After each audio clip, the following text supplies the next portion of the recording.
Good morning, Chicago. It is January 24th, 2023. I'm Dr. Allison Arwady, Commissioner at the Chicago Department of Public Health. Thanks so much for joining us for Ask Dr. Arwady, your chance to get all of your COVID and other public health questions answered. Today marks the 3-year anniversary, believe it or not, since our first confirmed case of COVID-19 here in Chicago, here in Illinois. That was the second confirmed case across the whole US, and we had no idea what we were in for at the very beginning. So in honor, in part of that anniversary, I have my first ever virtual guest on Facebook Live. Just as a reminder, we'll do a quick introduction of him, and then we'll go through all of our regular data and slides, and you'll have the opportunity to put questions in for either of us. You can either use the hashtag AskDrArwady on Facebook or Twitter, or put your questions directly into the box below. So let's go ahead and bring on our virtual guest. This is Dr. Samir Vora.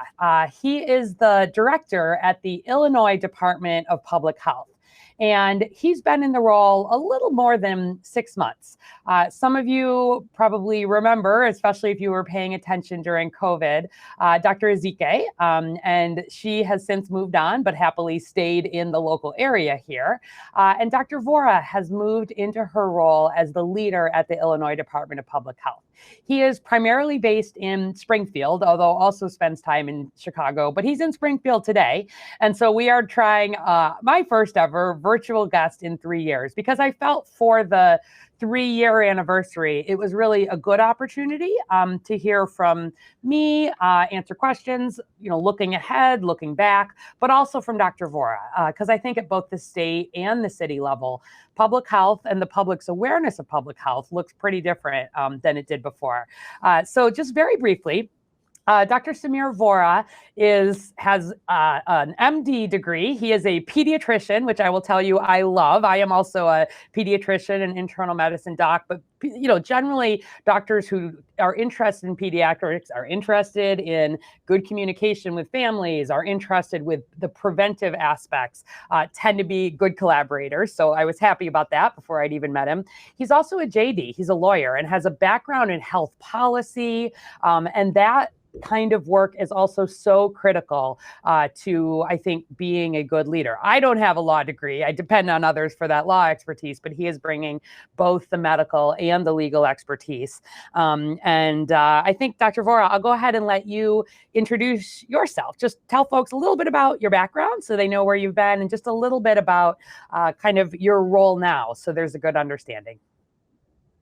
Yeah, well, Dr. Arwady, thanks so much for having me on today and being your first virtual guest. So I'd say that's an incredible honor, and especially around this very important day, 3 years from our first confirmed COVID-19 case.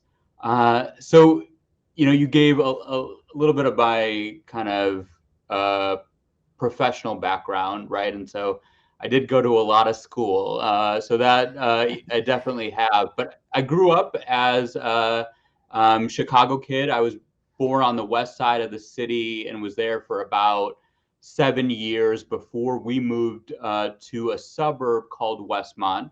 My parents immigrated to Chicago from India, and so we're Indian by ethnicity and Muslim by faith. And then had the ability to kind of learn and study all across Illinois.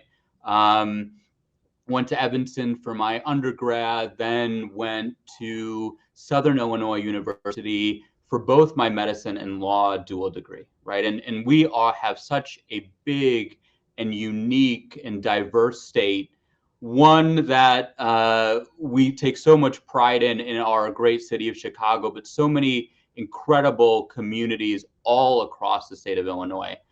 Then came back up, finished my pediatric training and started my career at the University of Chicago before around 7.5 years ago, moving back to Springfield to join Southern Illinois University School of Medicine. And that's where I was before taking on this role, as you said, about 6 months ago. I was the founding chair of the Department of Population Science and Policy. and a lot of, academic words to basically say we were trying to be a social mission focused university center that was trying to learn what makes people healthy and what makes people unhealthy, and combining good research with community engagement to think about the right kind of policy solutions.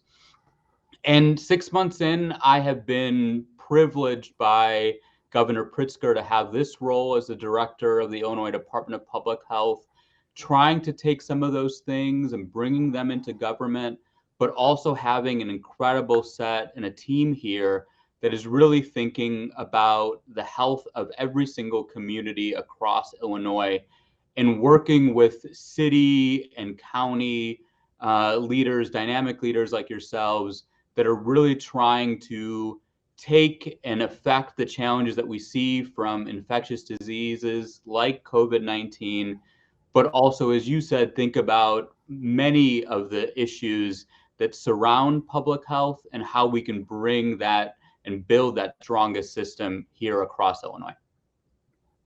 Perfect. And, for not all of you have maybe had the opportunity to talk with Dr. Vora, but he and I talk frequently. We have regular check-ins. We're often touching base. I and my team only have the responsibility but still, for the city of Chicago. But for things to be, I think, productive, for public health to feel as seamless as possible to people who live, whether it's in Chicago, whether it's anywhere in Illinois, it is critical in my mind that city, county, state are all working closely together. And so behind the scenes, certainly throughout COVID, but also completely outside of COVID, we are regularly touching base, planning together. And I think especially because there's been such a spotlight on public health across the whole country. It's been a real goal of mine, a real goal of the person who has been in the role that Dr. Vora has. We want to make sure that we are presenting as united a front as possible when we're explaining, when we're making policy decisions. Certainly, there may be things that happen differently in Chicago than in some other parts of the state, but the basics don't change. And the goals that we're working toward, making sure that we're creating healthy opportunities for everybody who lives in Illinois or everybody who lives in Chicago. What does that look like in a community engaged way, in a way that doesn't leave groups of people out, that's very focused on equity is our goals really that we and all of our teams share. So again, thanks for being on. As a reminder, I'm going to go ahead and move into just our regular COVID updates, but you can start right now putting questions into the chat for either me or for Dr. Vora. We'll spend about 20 minutes or so looking at some data, looking at the beginnings of some lessons learned. We have a few changes happening related to data on the Chicago front, and then we'll leave the whole rest of your time for questions.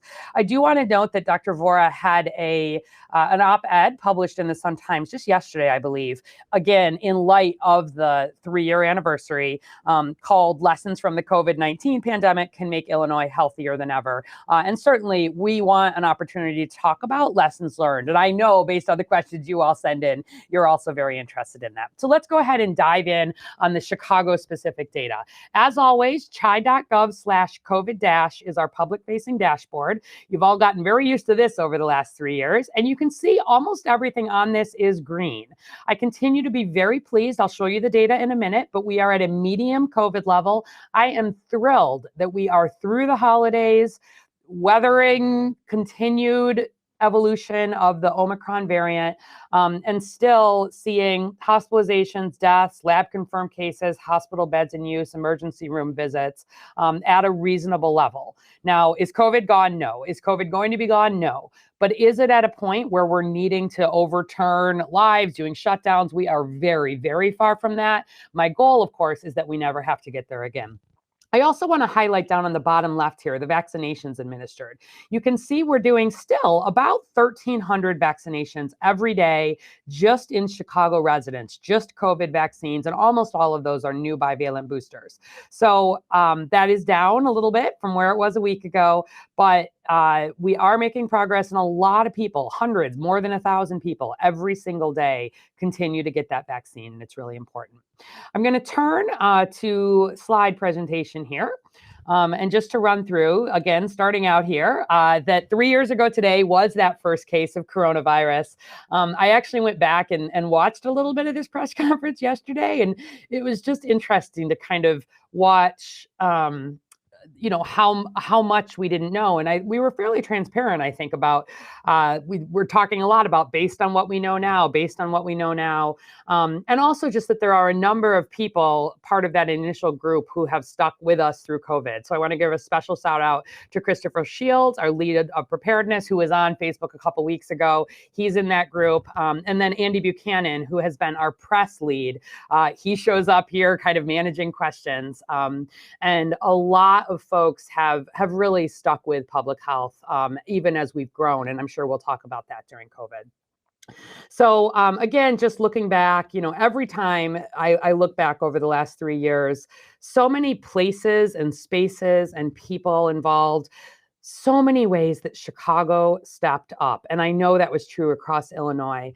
But thinking about the way we converted spaces like McCormick Center to an alternate sort of hospital facility in case we really were overwhelming hospitals, thinking about transforming CTA buses into mobile vaccination sites, standing up the United Center to vaccinate hundreds of thousands of Chicagoans and people from outside Chicago, drive-through vaccines and testing. We'd never done anything like that. Learning a lot about PPE and working with so many community groups and volunteers and really working to bring things that people needed for COVID outside of the walls of clinics. We think really differently about how to make sure people can get vaccines at pharmacies and at home and at their alderman's office and, at Swaparama and at grocery stores, at churches. How do we make sure testing's available? And just this was such a citywide and statewide activation. We had literally every department at the city of Chicago being part of decision-making, part of staffing. And I just, my biggest thought when I look back on 3 years really is being so grateful for the way that Chicago largely came together around COVID, worked on the real inequities that we knew were there and came to light with COVID. I just feel a lot of gratefulness for the support that so many people that I know personally, but a lot of you indirectly too, have given to me and to the health department over the last 3 years. I want to highlight that there are some anticipated changes coming this week to COVID data, given that it is the 3rd anniversary. The first, and the one you'll notice most prominently, is that our main COVID public dashboard, the one I just showed you, we're going to be switching to updating that weekly on Wednesdays rather than daily. Behind the scenes, we are still following data daily. Down at the bottom of that dashboard where you look at hospital capacity, that's still going to be getting daily updates, but we're switching to a weekly update, just given where we are now in the pandemic. We also, something that a number of you have been asking for, will be adding the bivalent booster data to our local vaccine coverage site. That is also going to get weekly updates.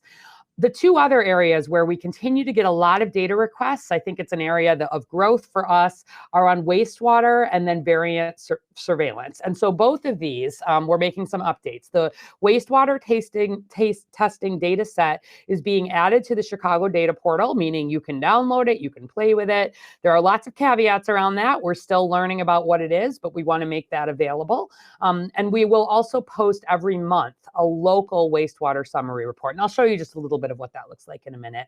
And we'll be working on some dashboard because we know people like dashboards to go along with the reports. And then you see every week, we always post what's happening with our regional variant work, but we'll also be posting a local Chicago specific variant report every month, also by the 15th of the month. So this is us really doubling down on the areas where, as a health department, we are keeping our eye most clearly and firmly, health capacity, and the other forms of surveillance like wastewater and variants, and then moving some of the other metrics that typically don't change that much on a day-to-day basis to a weekly level. If in the, I hope it never happens, but if we get a new variant of concern, a new major problem, we have the ability to go back to more daily updates. But this, I hope you share my pleasure that we're at a point where we can make these changes.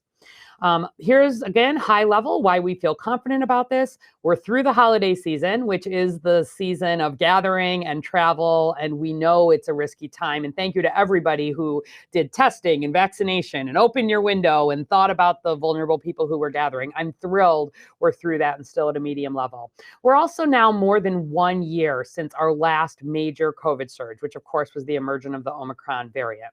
We have updated vaccine boosters that are widely available to help protect against Omicron. It's such a different world than it was in 2020 when we didn't have those tools. We have widely available tests. We can effectively treat COVID-19. We have new ways of monitoring COVID transmission, like wastewater and genetic mutations. And finally, the COVID death rate in Chicago, because of all of this, is so much lower than it was in the early days of the pandemic. If you look back at January not January. If you look back at sort of May to June of 2020, kind of the very beginning, that first really terrible surge where we didn't know how bad this was going to get, we had about 350 Chicagoans every single week dying of COVID-19, more than 50 a day. At this point, we still see deaths, but it's about 1 Chicagoan per day. And at the peak in June 2022, almost 10% of all of the COVID cases that we had, 8.5%, resulted in death.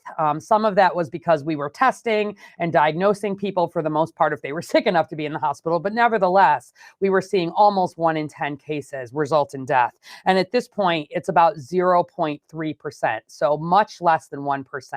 About 1 in 300 cases that are being lab diagnosed are resulting in death. So it remains certainly a disease of concern, certainly a disease that we're going to be working on.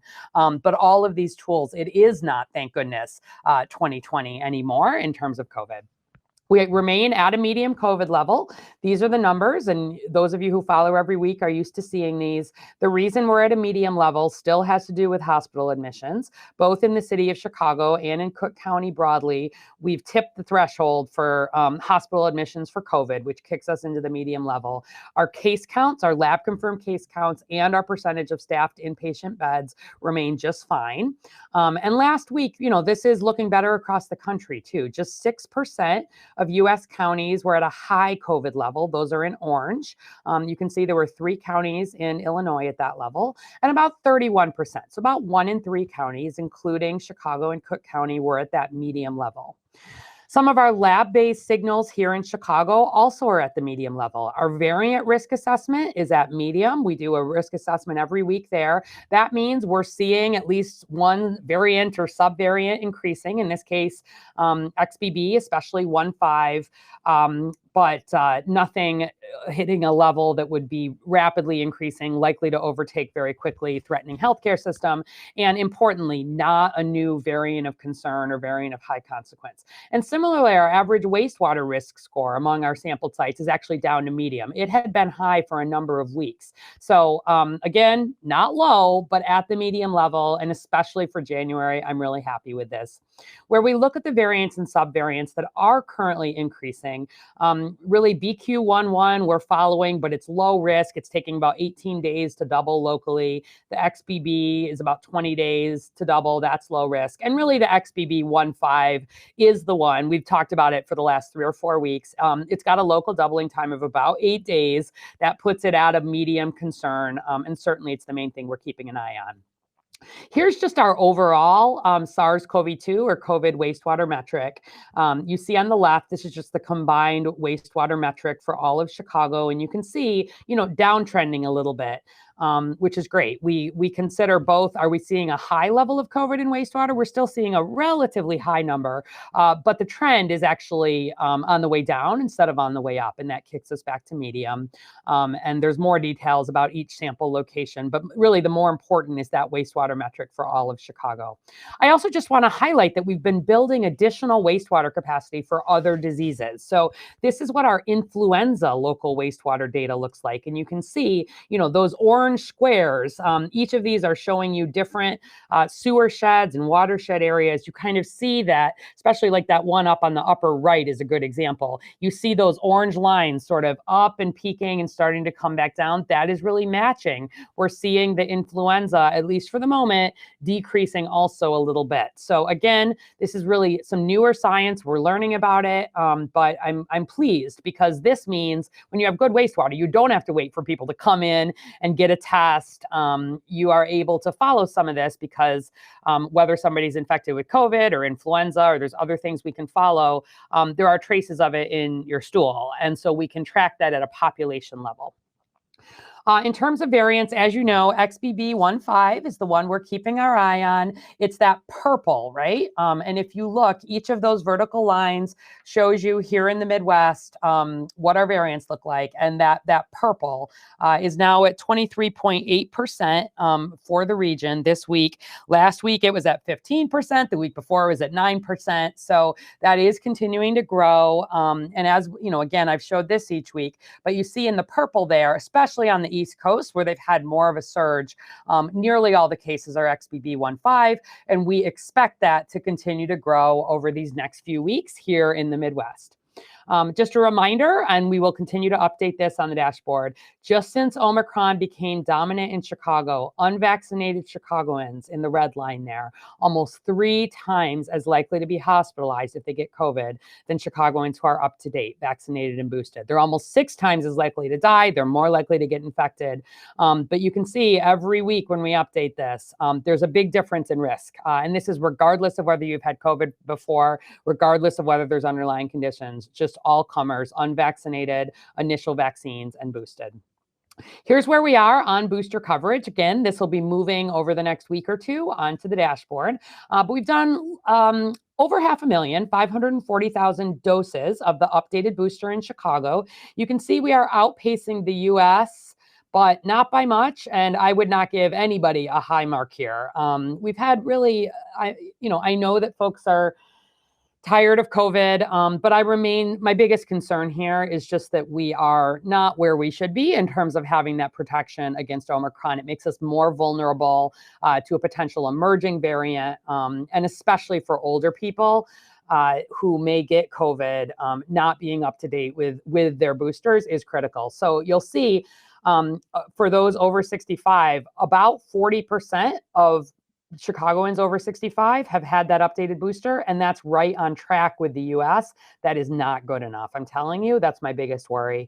Really, we need all ages still to come up to date.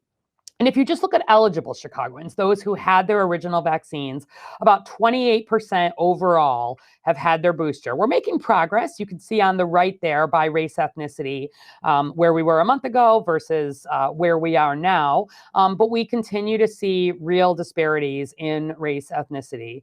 And that, I think, has just been, when I think about lessons of COVID, again, we have seen this for lots of things the health department tracks, but this has continued to be a challenge. And so in that context, the health department remains very focused, especially on neighborhoods that are under-vaccinated. Just want to remind you, if you think you're up to date and you haven't had a vaccine since Labor Day, it's time and you should get one. We continue to operate our at-home program. Health department had never done anything like this before COVID, but we're really committed to this.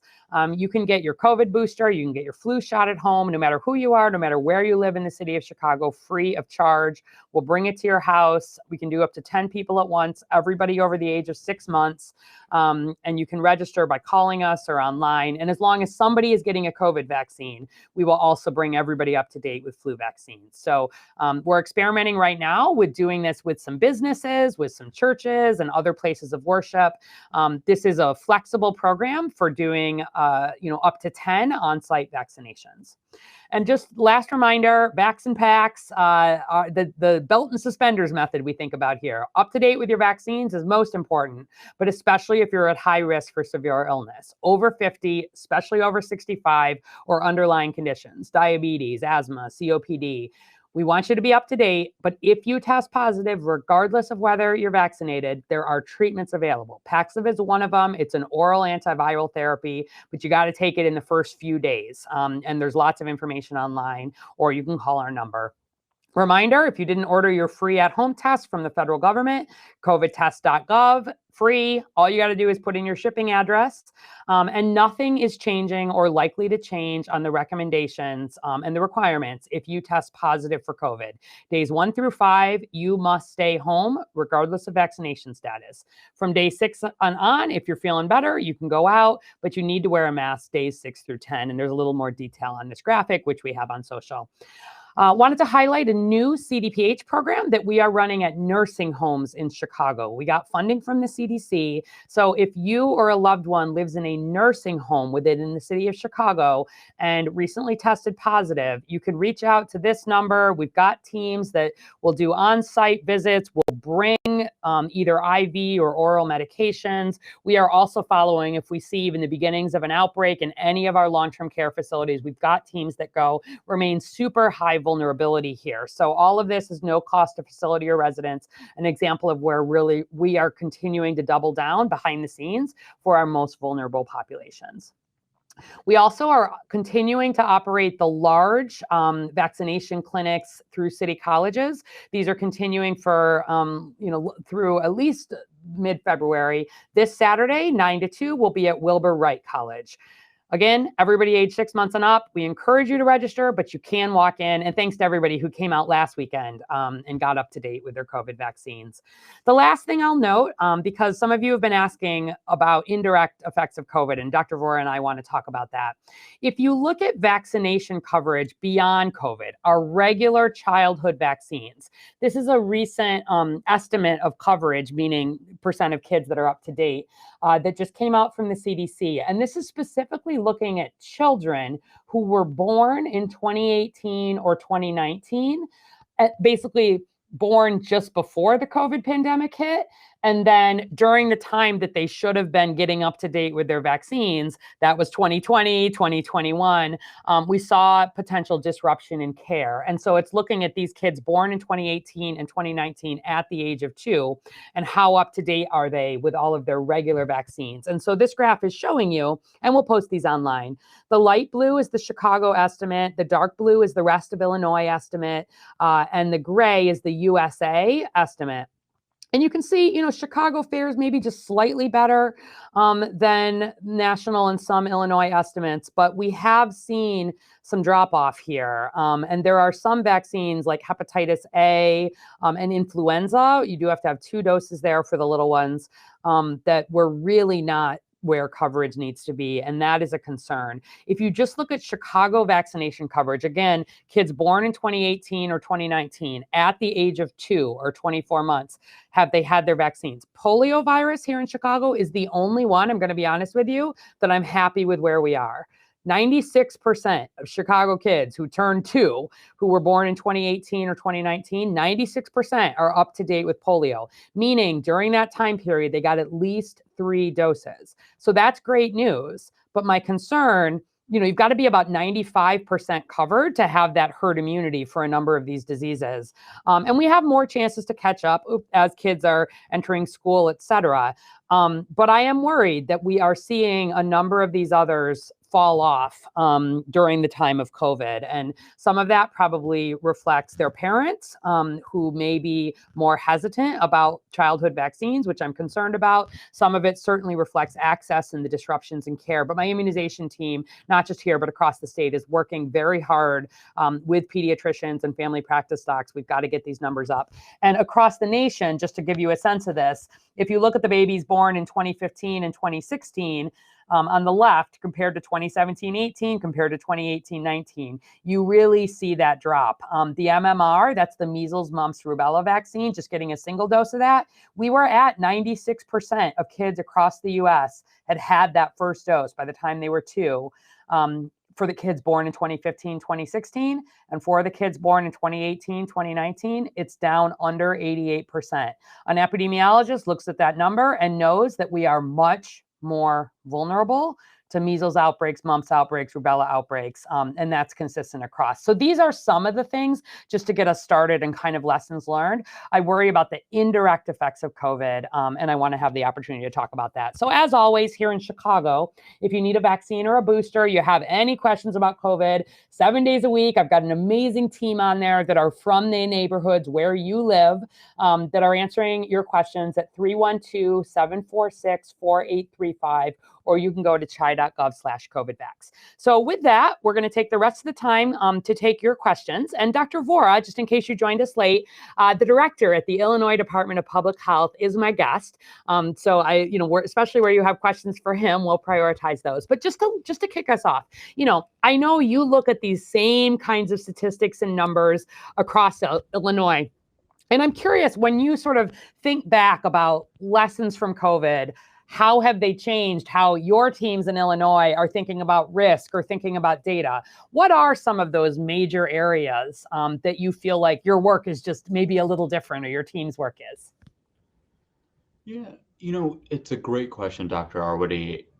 And I think when trying to think through what are the lessons that we've learned and what are the lessons that we continue to learn, part of it is just sort of how we have tried in so many unique ways to get information out there, right?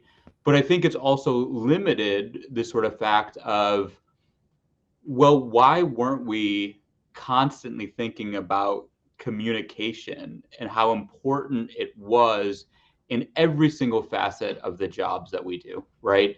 And part of it is that becomes a skill. And I know we would both sort of say this, that before COVID-19, you weren't necessarily always making news as the public health official. Right. We don't like to make news. Yeah, exactly. Right. That's almost all of our kind of comfort positions, right? To be there in the background, doing everything that we can to keep our community safe. But how important it is, I think, for both of us as clinicians too, that conversations with our patients and our community members, they're hard when we're talking about health. And how important it is for us to have the timely information to be able to share that with people that need it, but then also, which I think is also sort of a really important piece as clinicians and public health leaders, to know what we don't know, right? We always talk about it that way, that it's really important to know and to share and say that this is where the best evidence and best science is at the moment, right? And part of it, and I think you referenced this early on in your presentation, about how little we knew about COVID when we started. And even folks like myself who knew a good deal about public health and, even before this role sat on the State Board of Health, I was tuning into those press conferences every day too, just to get those pieces of information that were critically important. And I think that's where we sit now, right? We have knowledge and experience. Yeah, I couldn't agree more. I think, I mentioned just up front, I was looking at just that initial press conference, and, even then we were, I was trying to be very careful with putting a lot of, based on what we know now, based on what we know about the other coronaviruses that have come before, I had worked on MERS, which was a coronavirus that came before. We knew in public health about SARS. We knew about the coronaviruses that caused the common cold.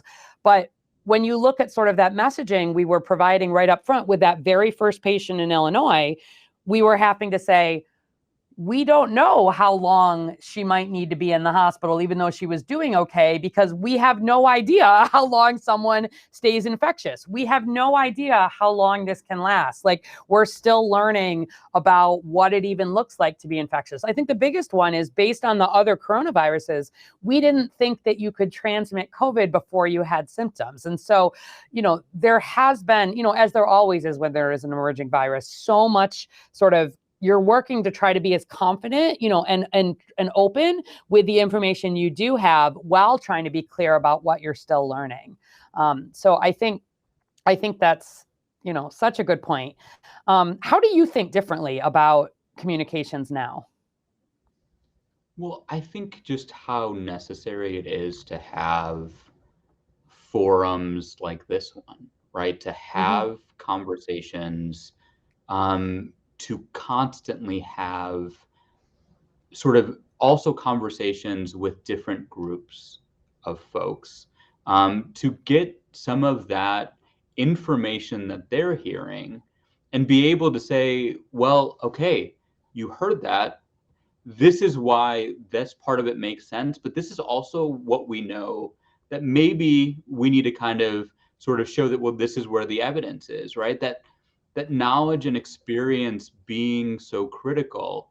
But it's also, how hard trust is on a daily basis for us to earn and continue to earn. And I think one of those things that I think we both feel, is just the privilege of these unique positions to be able to serve the residents of Chicago, the residents in the entire state of Illinois, and know how important our trust building is.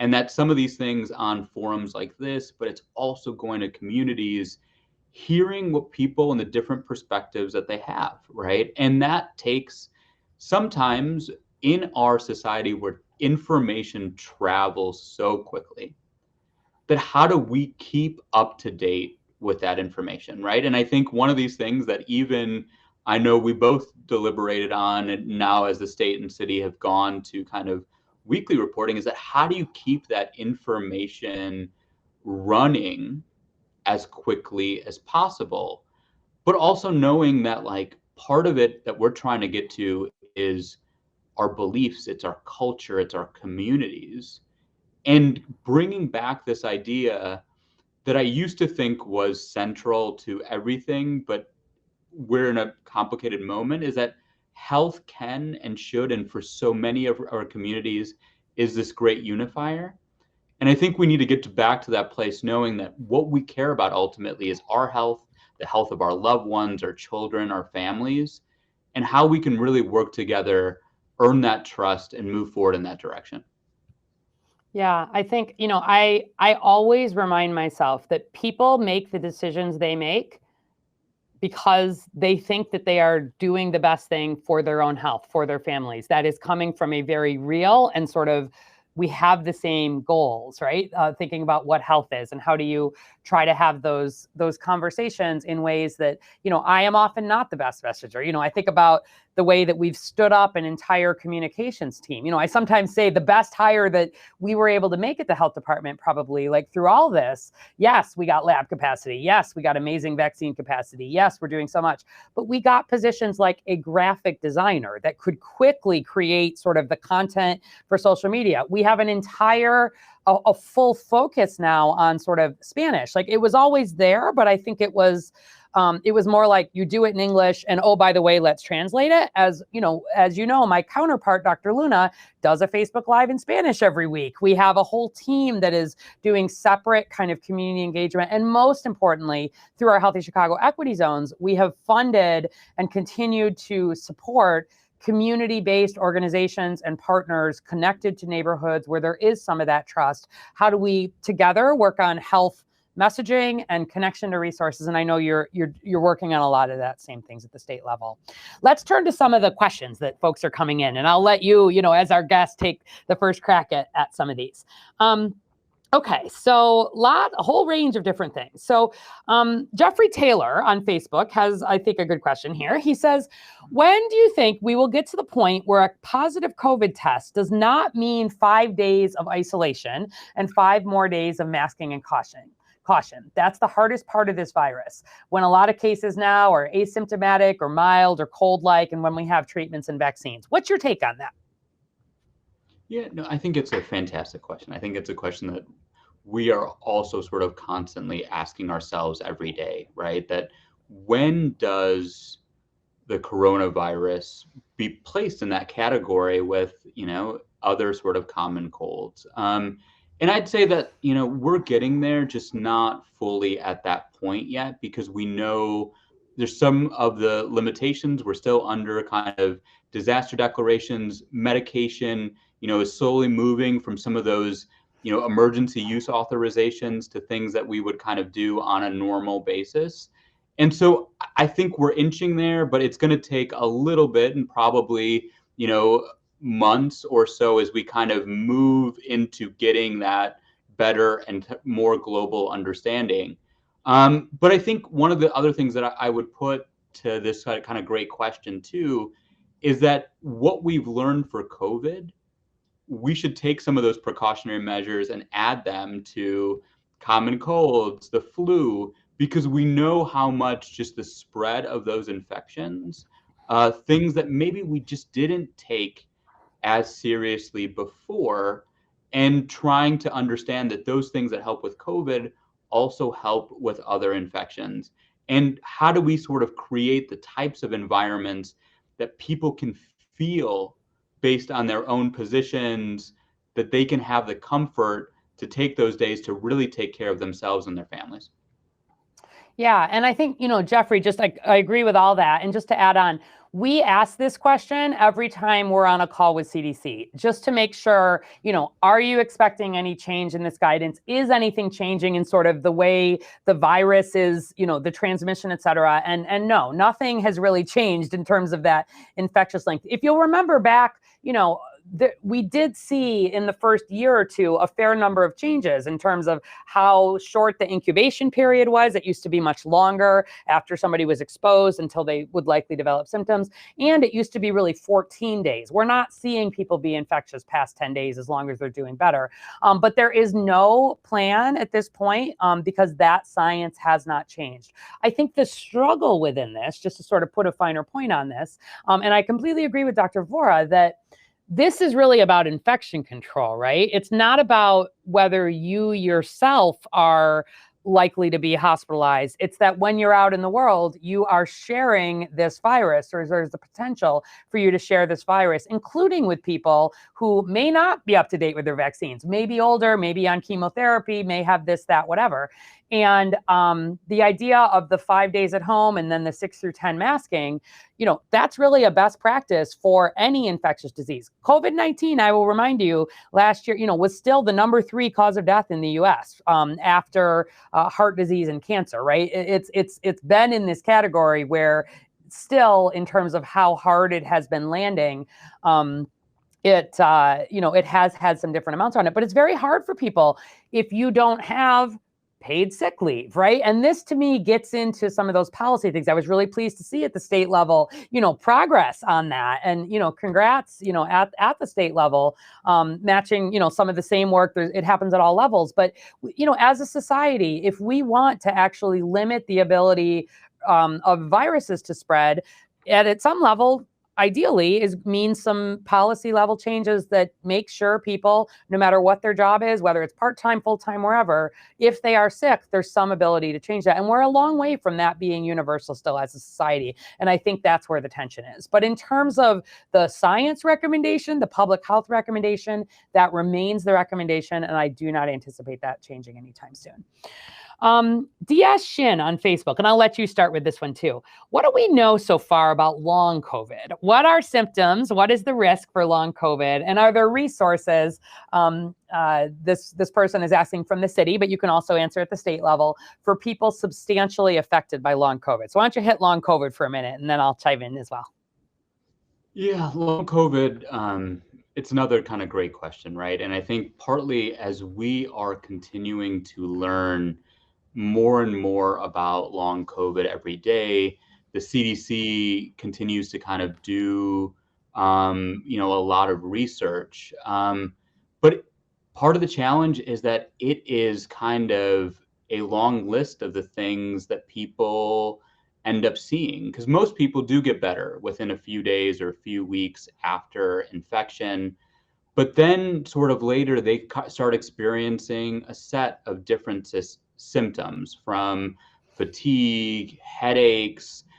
Sometimes they experience, some, cough, chest pain, often some kind of stomach issues, muscle pain issues, right? And so part of it, it becomes a sort of long list of different types of symptoms. And part of it, I think, just really important for all individuals that when they have COVID, to make sure that they continue to have that kind of conversation with their clinician so that they can continue to think about these very important type issues. And I think from our end, right, just the resources, on our IDPH website of what to look for, how to seek help, and the importance, I think, that we're also learning really recently that, we're seeing kind of the end of that long COVID come to, right? The challenge is that it varies across, different individuals. And it's one of those things that as we continue to stress the importance of your vaccines, treatments, because we know that those things also minimize the effects of long COVID as well. And so it's a complicated thing that, as we just talked about with communication, we're still learning more about every single day. But it's also, I think, really our priority in the public health community to put those things front and center so people can continue to get the help that they need. Yep, agree. Long COVID is crying out and luckily is getting significant research. One of the challenges is, as you say, there's a lot of different symptoms, even having a very clear definition.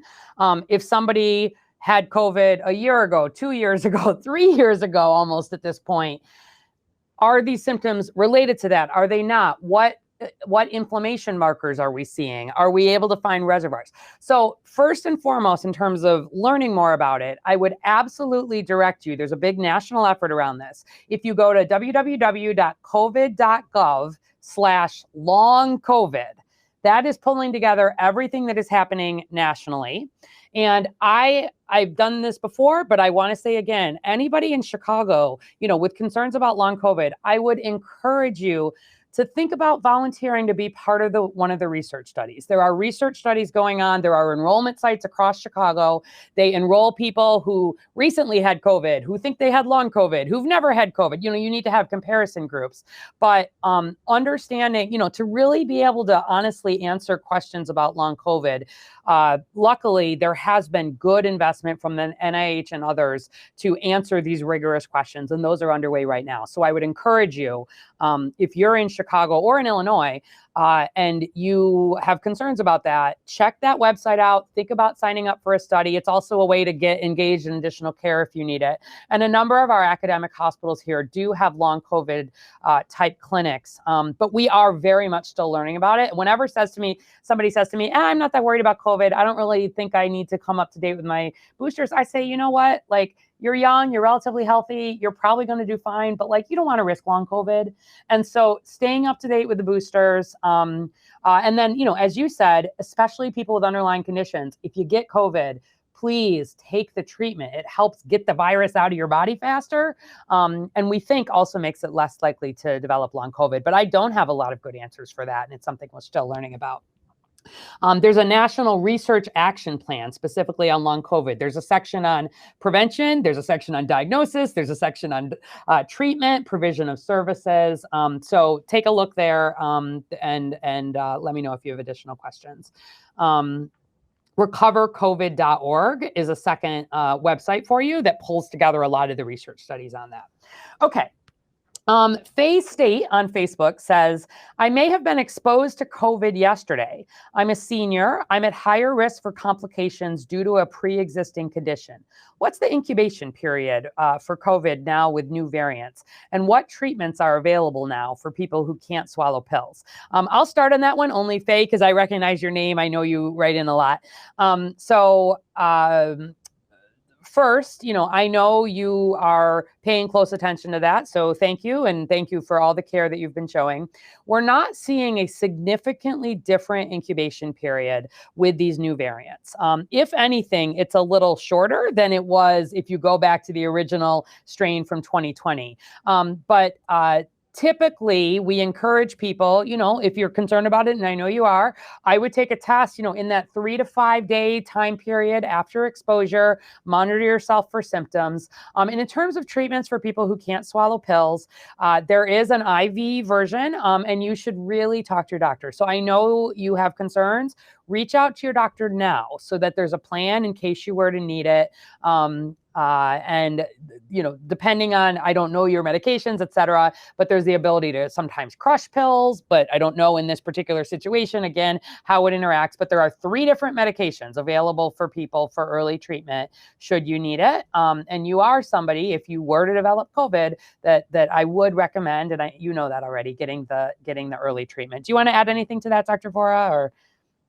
No, I think that's absolutely right, and I appreciate this sort of diligence, right, to know that you got exposed. Right. I mean, I think those things are so important for everybody to keep a close eye on that, right, because we have those tests, right, and you can kind of continue to order those tests from the federal government as well. Opportunities, I know, both on the state and city level to kind of get that test, because it really gives you an important answer to know when to seek help.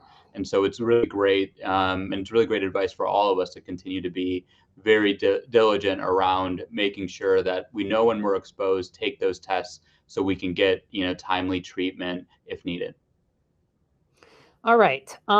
Francie Swidler on Facebook. I'll hand this one to you first, but we'll probably both chime in. Has a very good question, and one I've been hearing just in my regular life.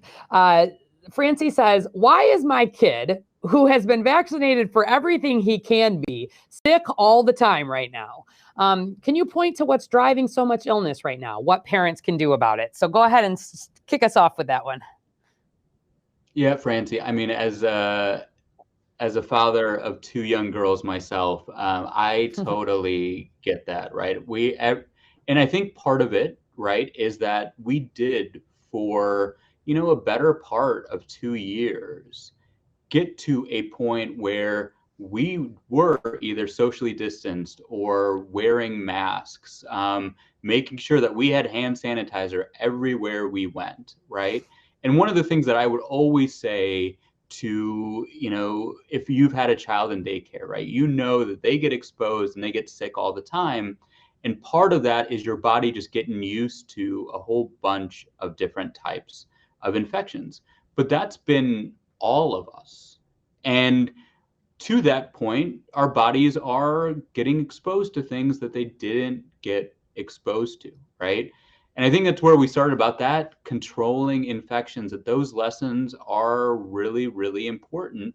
And how do we keep that kind of behavior going, right? Because we talked about so many lessons that we can learn about COVID, and there's a lot of big things that we can talk about from a policy level. And Dr. Arwood even referenced that, family leave time, and Illinois did just pass that legislation for employers to provide, 5 days of paid leave. But it's also just the things that we can learn as individual people to kind of keep those things up, and also, help our kids on those things as well. So hopefully, they're getting sick, but they're getting better. And if they aren't, that's another place to kind of check in with your provider too, to make sure that what they're having is sort of this normal kind of wave of, common colds, other infections, but not something too serious that they might need some added treatment for. Yeah, and the only thing I'd add to that is that we don't vaccinate against most viral illnesses. We create vaccines for the ones that are more likely to result in a high level of very serious illness, even death. So we don't create viruses for the common cold, right? We don't create vaccines for the common cold. We don't create vaccines for a lot of the childhood and adult illnesses that circulate. It's critical that you stay up to date with all of your vaccines so that you're protected against the the viruses that thankfully are so much more rare now, right? Measles, we don't have to worry about it as long as we stay up to date with our vaccines. Mumps, rubella, even something like varicella, chickenpox, which, I had as a child and used to be a virus. We have a vaccine for it now, which is good for the kids, but also it helps limit the risk of shingles, which is a reactivation of chickenpox when you're older down the line.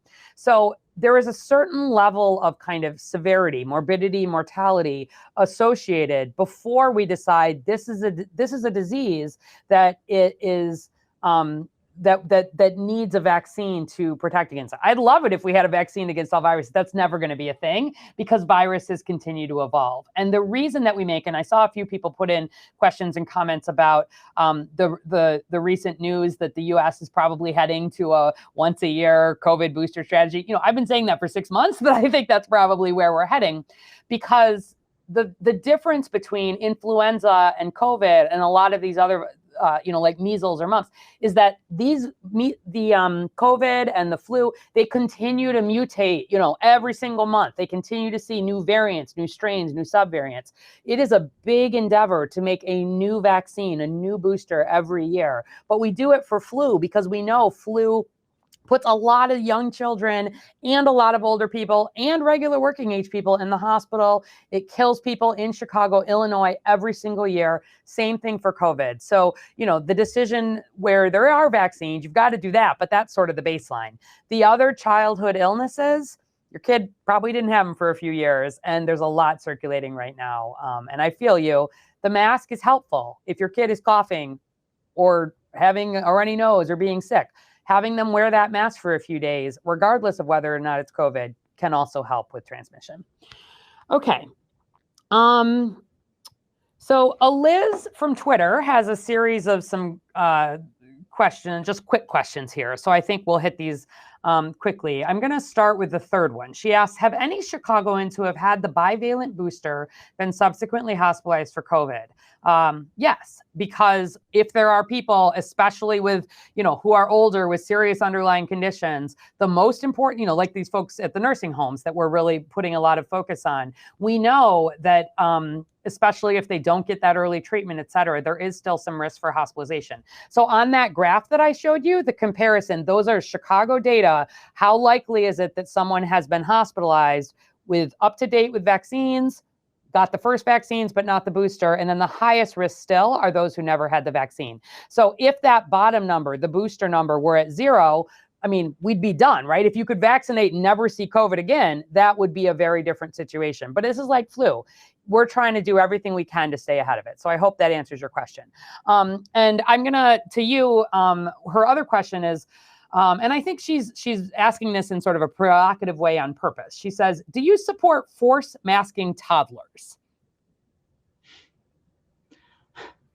Well, I think part of it is just that, what we're trying to do, and I think as Dr. Arwady mentioned, right, is just to protect, kids' health, right? And I think as she mentioned, which, I agree with, like when kids are sick, we're trying to sort of prevent that infection, right? I think part of what we're thinking through very, carefully, right, is to what degree are we getting into a position where we are trying to get used to the new normal of COVID, right? We did have that immunization advisory committee here in Illinois in late December, right, where we've expressed there's no plans to mandate a vaccine.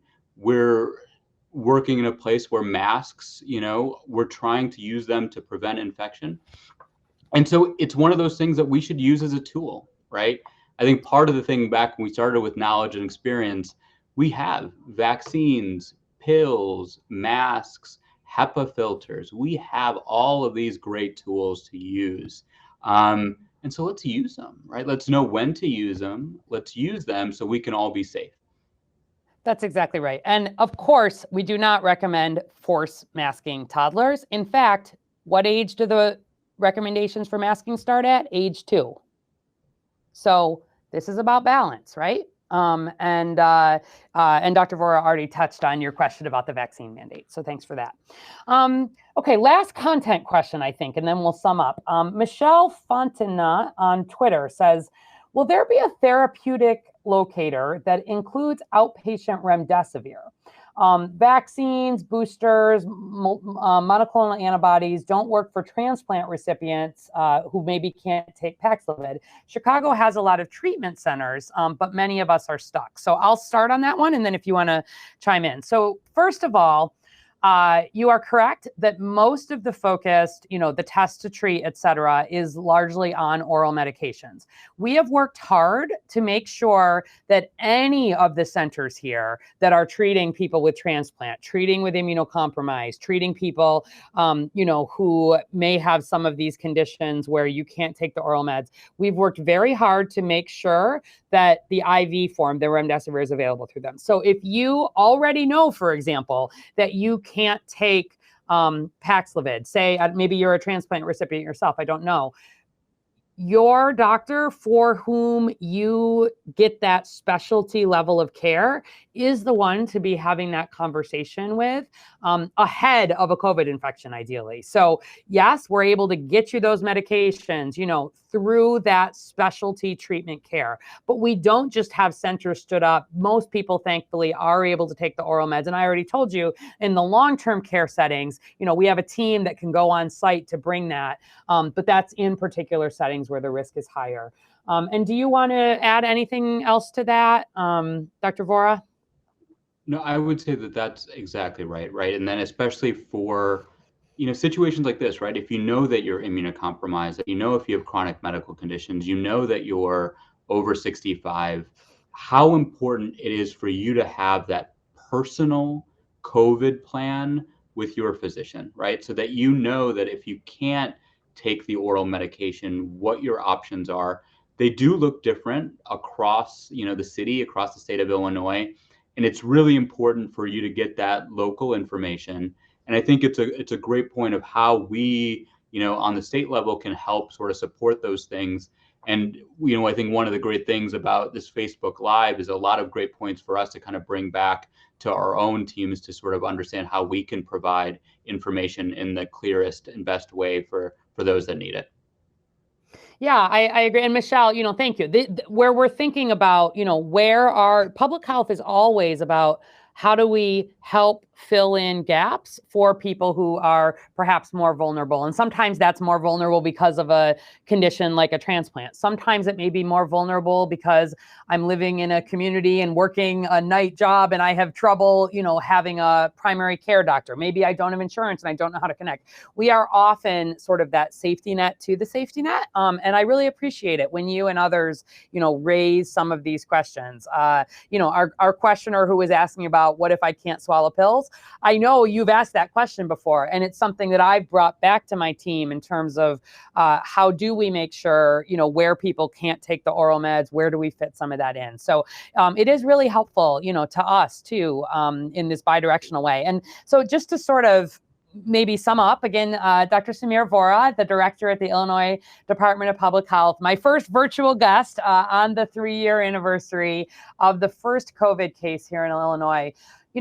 When you think about sort of the way forward here, what are some of the things, just to kind of sum up a little bit, that you're thinking about, either doing differently or something you wanna highlight moving forward? And then I'll take the same question and we'll probably close up.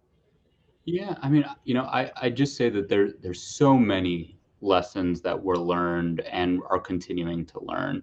But I think I'd love to sort of sum them up with kind of these three sort of larger points.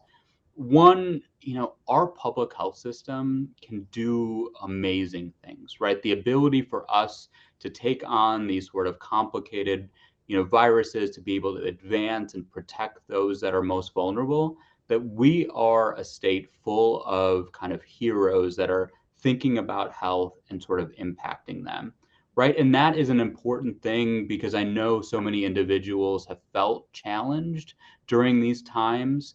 But those are heroes in public health, those are heroes in healthcare, and those are heroes in those people that are showing up every day to do difficult jobs to kind of make a difference. Two, although that public health system can do a lot of things, it needs support, right? And it needs to be able to take and be modernized, right? With getting that right kind of information to be able to act on that, but that it's information not just in numbers, but also combining that with the stories and the culture of the people that we work with, right? We can't just move on numbers because we got to understand that how those numbers affect the stories and communities, and how do we make that real time and actionable. And then the third thing, I just say so much is that if we're going to be, I think, as you put it, the safety net of the safety net, right? How do we create those aims around making health equity a constant priority in our communications, in our service delivery? And that's going to take a lot of rethinking. It's going to take some time to be able to do that. But I think what I have continued to appreciate about Illinois is how much that is a focus, in the city and in the state to really make that happen. And I think we're for a bright future as we kind of meet this moment and make those changes together. Yeah, I think that was a really excellent summary. I mean, you and I talk a lot, so it's not surprising me that we would have similar sort of where are we going and where are we focusing. Just to add maybe a little bit on a couple of those points, I am pretty worried looking ahead about the funding cliff that will be coming as the COVID emergency is declared over, hopefully at some point here, even if that's a long time from now. We have received in Chicago and in Illinois real funding for public health for the first time in my memory. We spent in the year 2020, okay, the first year of the COVID pandemic, for every dollar that the US spent on healthcare, even in the first year of the pandemic, only about 5 cents of that was spent on public health. So we are a small piece of the healthcare structure, but even getting that 5 cents on the dollar is unlikely to be sustained. And I am really worried, I'm going to be honest with you, sort of looking ahead, not this year, but sort of as some of those funds that thankfully, Congress has appropriated start to run out in 2024, and then the bulk of them in 2025, I'm worried that we will have to dismantle across the state and in the city a lot of, I think, the really important services and work that we've built. So we're doing a lot of, trying not to build temporary scaffolding, trying to figure out what this looks like. But I really hope that we as a country, as a city, as a county, as a state, learn that you can't just fund for a specific disease after that disease outbreak stops. The bread and butter of public health is happening all the time behind the scenes. And I need to make sure that I have the staff, you have the staff, Dr. Vora, but also we have the community groups and the federally qualified health centers and the other important care partners that are already stood up, working on the issues that are with us all the time that can then pivot at the time of an emergency. And I'm just worried that we perhaps haven't totally learned that lesson as a country. Definitely don't need the funding levels, definitely don't want the spotlight levels that came with COVID, but I want to be able to maintain a strong foundation for the prevention work of public health, the community focus beyond the clinic work of public health. And that's something that I hope we continue to, work on together, explore. Folks who watch this know that it is a concern of mine, and I think we just have to mention it. And I think just the other one is the indirect effects. And we have talked a lot about this too, that, COVID highlighted a lot of inequities. We knew they were there, but thinking a little bit differently about how do we meet goals? How do we make sure everybody has a medical home, no matter who they are, no matter what their documentation status, their insurance status, their work status is, making sure people can be connected to those basics of healthcare, sits next to public health, but I think has highlighted that we still have a lot of gaps in this country. We don't have a universal healthcare system like most other countries do. And in the absence of having that, there's a lot that I think public health works to try to do to stitch some of that together. And I think that remains that remains a priority, I think, for me on a policy level. How do we do that better? How do we think about healthcare as a right and something that people can access, especially preventive care? We've gotten really used to everything related to COVID vaccine being free. COVID vaccines are free. COVID treatments are free. COVID tests are free. But think about how different that is from all of the other diseases that we deal with. And that is likely to end at some point for COVID as well. But to me, a vaccine should just always be free, no matter who you are, no matter what we're talking about, because being able to prevent a disease is always much less expensive than having to pay to treat for it. But we're not always set up like that. So I'm really interested in some of the proposals at the national level. We have a Vaccines for Children's program that makes sure children all across this country can get vaccines, even if they're uninsured or uninsured. I'm really hopeful coming out of COVID, we'll have a Vaccines for Adults program where no matter who you are, you can get your vaccines. For me, that's like a fundamental public health thing that I hope that there will be changes around. And then just finally, the indirect effects of the way COVID landed and made us think about behavioral health in different ways, substance use, mental health, violence prevention. We're doing a lot of things, I think, differently and better here in Chicago, and I know across the state, even though there's more to do. So we could talk about this for a long time. And, as always, I want to thank the folks. If we didn't get to your questions, we worked to try to get them updated online or take them back. We will be back at our regular time next Tuesday. Again, thank you, Dr. Vora, the director at the Illinois Department of Public Health. It's been in some ways, very long and in some ways incredibly short last 3 years. It's really been an honor and a privilege for me to be in this role. And one of my favorite things about it has been the opportunity to hear directly from you all. We don't always get it right, but we do the very best we can to be as open and transparent with our data, with our decision making. I know you share that goal as well. So again, thank you, Dr. Vora. And anything else you wanted to add, or we're all set?